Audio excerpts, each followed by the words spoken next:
welcome to the Stahls TV Morning Show. I'm Zach Ellsworth. And I'm Josh Ellsworth, and we appreciate you joining us this morning to talk about streetwear and what's happening in the decorated apparel marketplace.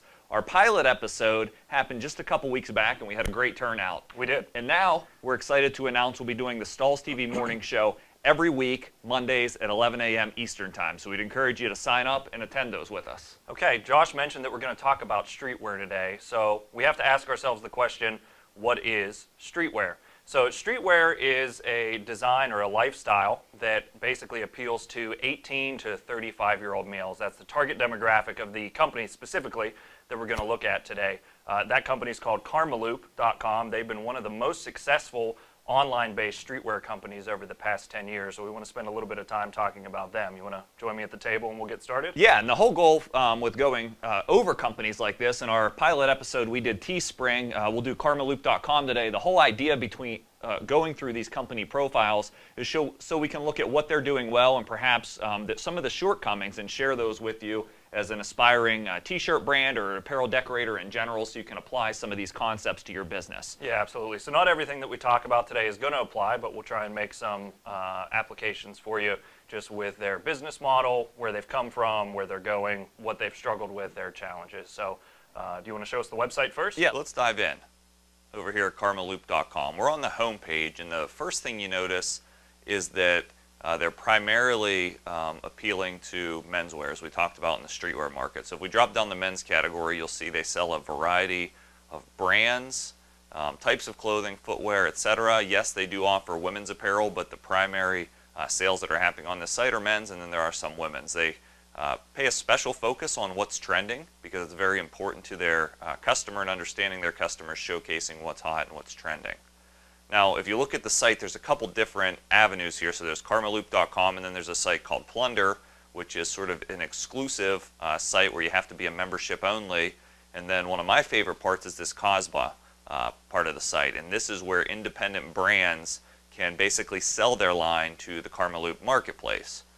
So Zach, if you consider the traffic that this site's getting, and it's basically another outlet for a brand to sell their line. So they've been pretty successful here in that a small brand can get viewership, and Karmaloop, on the other hand, can stay on the cutting edge with leading upcoming new designers. And ultimately the customer's happy because they're getting something different that not everybody else is wearing. So that's an interesting part of the site. So let's look at sales. So if we look at 2002, sort of a starting point where they started to achieve some real sales, we have $500,000 in sales. Okay. 2004, $9 million, 2006, $17 million, all the way up to a peak of what looks like a verified $127 million in sales in 2013. Those are annual sales. So obviously they're doing something well. Yeah, sounds like a pretty successful apparel company. It started in a basement, right? Right. Mother's basement. Yeah, Greg Selko is actually the founder and the one-time owner of this company, which has recently changed. But he started in his mother's basement with a dream, an idea to make streetwear available and appeal to this verge culture, as he defines it. And sales have taken off. And some of the things that I believe they've done well is they really have a clear understanding of their customer along this journey. It's been it's a pretty wide vertical. Streetwear can appeal to a lot of different looks and things, but they understand their customer and their customer's desire to be affiliated with top brands in the streetwear market, and they make those available on their site through a sales channel, and also to be on sort of the cutting edge. Yeah, new brands. the CAD-CUT site gives them an opportunity to really be on the cutting edge because they're reaching out to independent retailers like yourself. If you have a great streetwear idea, you can actually visit Karmaloop.com and get it seen there. So they have people coming back, always looking for what's next, the new looks. But the Karmaloop story isn't all success. I believe your $127 million in sales only took them through about 2 years ago, I think.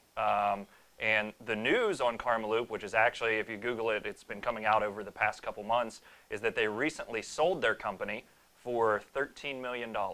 Crazy. $127 million in sales to $13 million sales. So what happened? What went wrong? Several things. Sure. Several things. So basically, when you look at this story and try to understand what went wrong, you need to look at that sort of key tipping point where they started to change the brand and go a variety of different directions. So some key things that happened in the story of Karmaloop is the owner, Greg Selko, had an interest in establishing KTV or Karmaloop TV, this dream of having a TV brand that would be like an MTV, not a YouTube channel, which they have and is quite successful. Not a Stahls TV. Right, not a Stahls not a TV, let's Stahls not TV. mistake Okay. that. But to actually have a TV brand, and he invested a ton of money in this initiative. Some people quote upwards of $14 million invested into launching Karmaloop TV. Celebrity endorsements with Pharrell and a whole lot of different things. So I think that's one of the things. So rather than selling clothes, he kind of turned the focus to maybe attempting to influence culture more than just doing what is making money currently. Yeah, I'd say so. He wanted to be big. Yeah, and not only that, I mean, besides the TV channel that they tried to launch, they also, over a period of 2 years, tried to launch 4 other new initiatives or different parts of the company, different brands, different websites. So, I mean, it seems like it was really a lot all at one time, maybe too much too soon, trying to build on the successes that they had by diversifying and not being able to manage that diversification. Yeah, I don't think diversification in itself is a bad thing. I actually think it's a good thing. You know, you look at brands like Walt Disney and the way they've been able to diversify and ultimately all point back to the core business. You know, the way they utilize characters and motion pictures and theme parks, all to point back to the core business is a good thing. But you notice that all those things didn't happen for Disney overnight, where they tried to do it all at one time, which, you know, everybody has big dreams. Also in this Karmaloop story, there was a storefront that launched and ultimately closed down.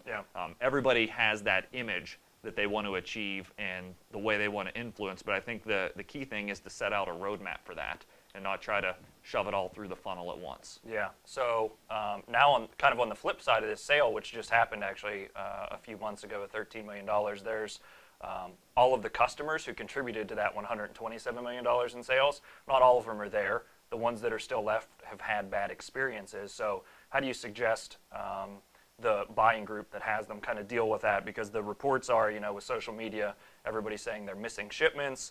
They have poor customer service when people call to talk about their missed shipments. Coupon codes that they have online aren't working. So what are some of the first steps, do you think, for kind of recovering the faith of their customers? Yeah, so, you know, trying to recover the brand, if you want to put it that way, I think is making a clean break, which is one of the steps they've taken. So they made an appointment somewhere around 30 days ago of a new CEO, which is Seth Haber, who is actually the founder of a very popular trade show in the streetwear market, Agenda Shows, which happens in San Diego and several other places throughout the company. So they made a break from the previous owner, Greg Selko, and a new appointment of CEO.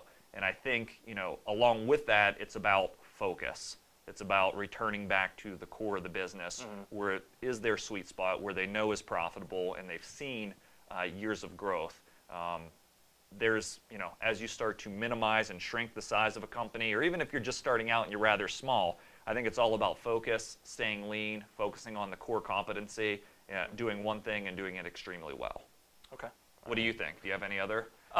Yeah, I think their first goal should be to rebuild the trust, and you know, there's a couple ways that they can do that. Basically, it's delivering when you say you're going to deliver. It's doing everything that you say you're going to do and over-communicating throughout the process, I think, to the customer. If shipping is an issue, over-communicate, you know. Your shipment is scheduled to go out. Your shipment is going out. Your shipment has been delivered. Even if the customer is receiving the goods and it's been delivered, it never hurts to communicate with them just to confirm that delivery. So I would over-communicate and work on ways to just kind of rebuild trust in the process of even receiving or placing an order with them. Yeah, and absolutely. In the world we live in the way brands are being built through social media, there is a lot of conversation happening out there. So relatively small issues can compact into huge issues very soon, very quickly. And so one of the things is sort of recovering their social image, and I think they need to, in the sense of communication, is also responding quickly, even when there's complaints, just being quick to respond and quick to fix. In the Twitter sphere. In the Twitter sphere. Yeah. What he said. Yeah. All right, let's move away from the table. Today's focus is streetwear. Our whole show is about the streetwear trend, and let's go to our next segment. It's called Buy, Sell, Hold. Meet us over there at the Buy, Sell, Hold set. Awesome. All right. Buy, sell, hold. Welcome to Buy, Sell, All Hold right, the here at magic of Stahls television. TV morning show. We're back with you. Hopefully you enjoyed our new intro if you attended our pilot episode, and it speaks to what Buy, Sell, Hold's all about. Do you want to educate our viewers on Buy, Sell, Hold? Absolutely. Buy, sell, hold is taken from the stock market. It's stock market terminology. It's why you heard the stock market bell there at the end of that intro.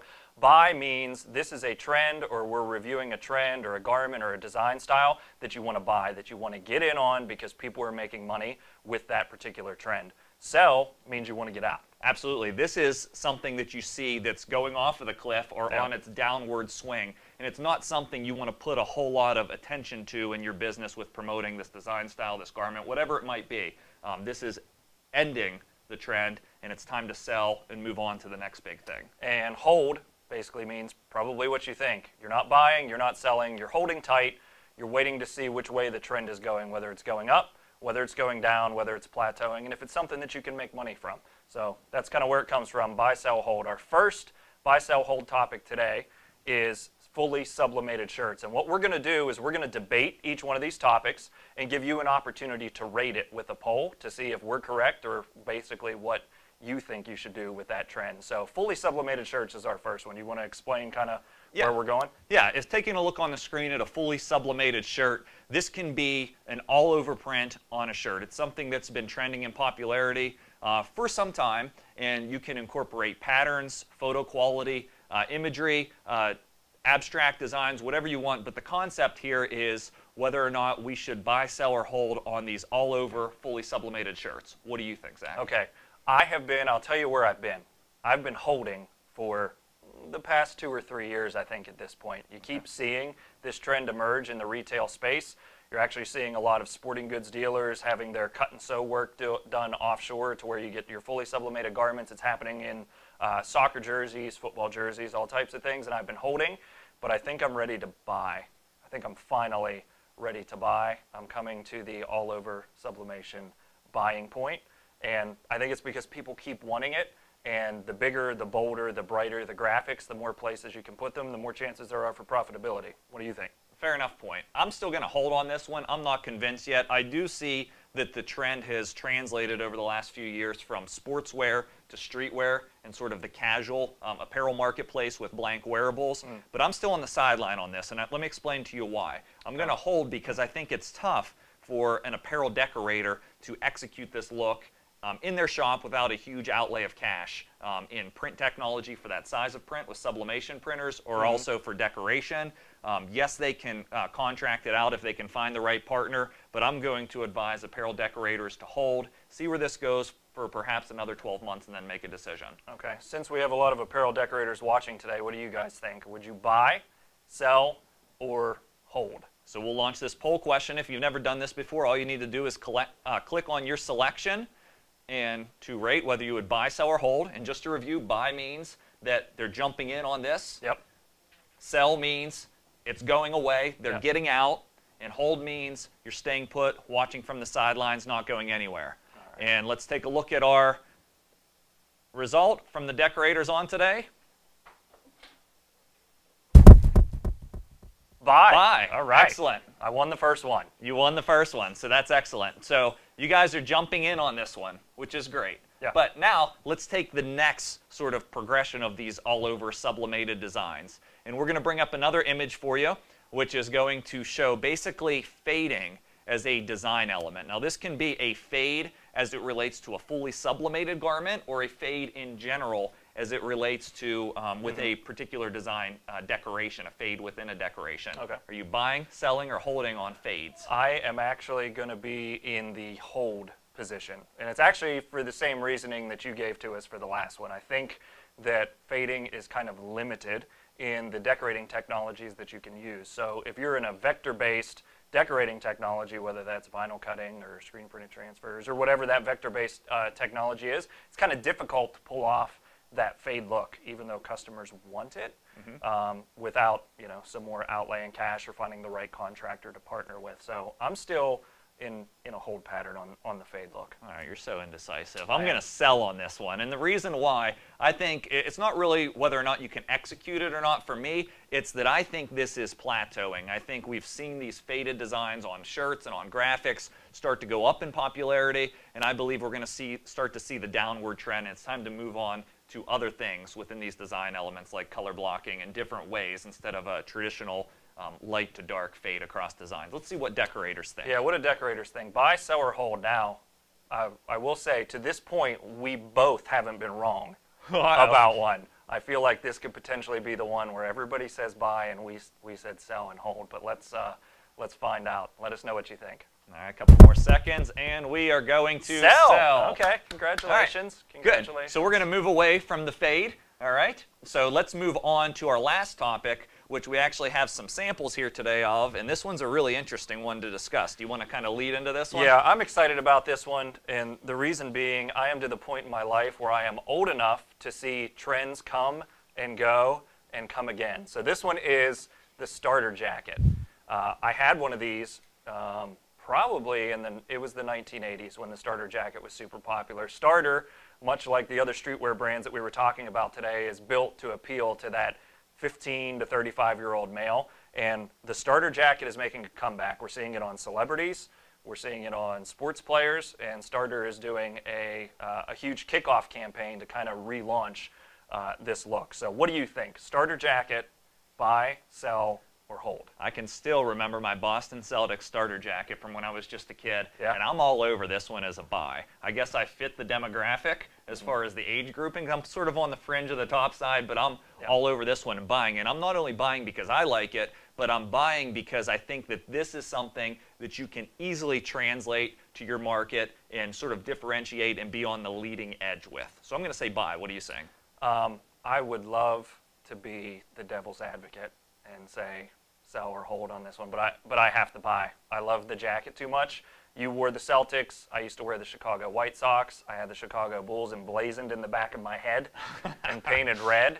Yeah, I don't know what was my thing with Chicago sports, but I'm definitely buying on this. Not only is the jacket a high profit potential, but it has high profit areas for decoration. So you'll see in our next segment, the highest form of flattery, Jenna Sackett's actually going to show you how to decorate these, but we have full back prints. You have your left chest and right chest. On some of the other jackets that you'll see in the segment, you can actually see that we've decorated sleeves as well. So lots of opportunities for upsell on these expensive jackets. So I'm saying buy. So let's see what decorators think if we want to launch that poll. All right, buy, sell, or hold. I'm going to put this back on the shelf. We'll get a closer look at these jackets. Buy. Okay, Great. excellent. I'm glad to see you're with us. And we've been hearing reports from different blank apparel providers as well, and it's worth noting that the garments that we actually have here today aren't starter, although it's kind of like the Kleenex tissue. You affiliate the brand. This is actually an Augusta sportswear jacket, and you'll get to see the item number and how you can buy these as a blank for customization here in the next section. So let's turn it over to Jenna for the highest form of flattery.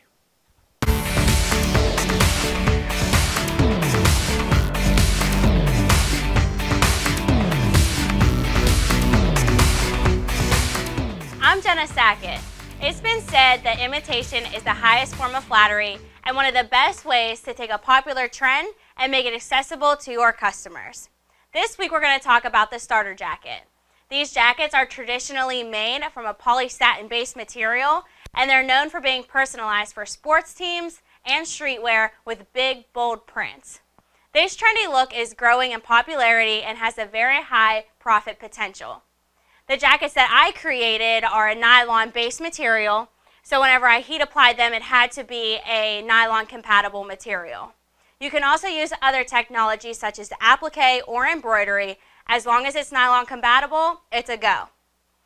I asked some coworkers to join me in modeling these jackets. These starter jackets can be diversified into different types of markets. And the first market we're going to show is the sportswear jacket that Nelson is here modeling for me. I personalized this jacket by taking a mascot logo and putting it on the left chest. And I also wanted to take it a step further by indicating what this jacket is representing.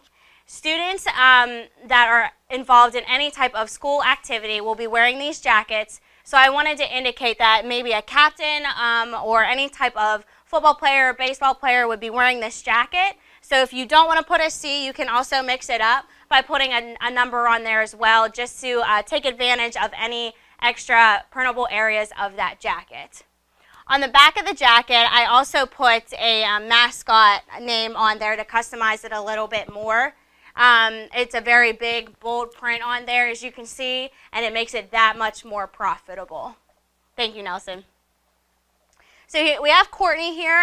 She is modeling the Streetwear market for me. I went ahead and did a Greek apparel look with it. If you work with sororities or fraternities at all, you know how important it is to them to represent their colors and letters in big, bold prints. So here on the right side of the jacket, I put the color and letters on there to represent what sorority Courtney is involved with. And I went ahead and customized the left chest as well, just so that she can have her name on there, just to represent it a little bit more. On the back, I took advantage of the printing space back here as well. Starter jackets are known for that big, bold print, so I wanted to take their logo and make it really pop on the back of the jacket. Thanks, Courtney. I have Brandon here. He is modeling the fashion apparel jacket for me. I took a brand name logo and put it real big on the front and matched it with the back as well. I did the brand name real big on there, and also paired it with some numbers on there just to kind of give it a streetwear look and make the brand name pop even more. So when you're imitating the starter jacket, it will bring a lot of opportunity to your business. The blank jackets go anywhere between $25 to $30, and once you customize and personalize them, you can sell them at $100 or more. Thank you for joining me, Brandon, Nelson, and Courtney. Hopefully I was able to inspire you to get out there, start customizing and personalizing with your customers, and start selling them and show them what type of look that they can gain from wearing this popular look. I'm Jenna Sackett, and this has been the highest form of flattery.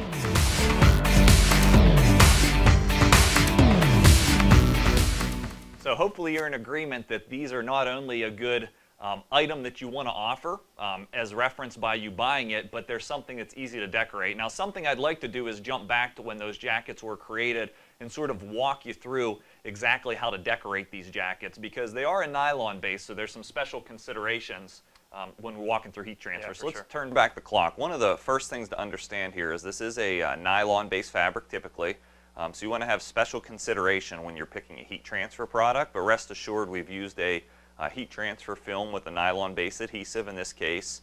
The jacket, we insert a heat printing pillow into the jacket to make sure that the buttons aren't coming through, and then we're getting an even pressure on our application area. That's very important to heat printing in general. When you're applying with heat transfer films, of course you can cut these on a vinyl cutter, you can order them pre-cut, but notice we're building things up in layers. So we lay down a background layer, heat apply it, and then lay down a foreground layer. Now when you look at this jacket, you would think that it would be heat sensitive, but in actuality it's not heat sensitive at all. So you have pretty much free reign on what type of transfer product you can use. Screen printed transfers, whatever it might be, applied with a heat press. And here Jen is showing you, as she mentioned in the video, how you can get creative with larger applications and unique placements, all adding to the appeal of these jackets and creating unique opportunities for sales and for growth. Now those jackets looked really good on the heat press, but didn't they look great on our models here from the office? Yeah, right? Yeah. I think they had I don't know if they liked that or not, but we had a good time with it at least, right? For sure. So that's it for our show today. Hopefully you learned a little bit about streetwear and how you can either attack that market or learn from businesses who have. We will be back here again next week at 11 a.m. Excellent. Please join us next week for all the buzz, news, and know-how at the frequency you needed at the Stahls TV Morning Show. Thanks for watching. Thanks.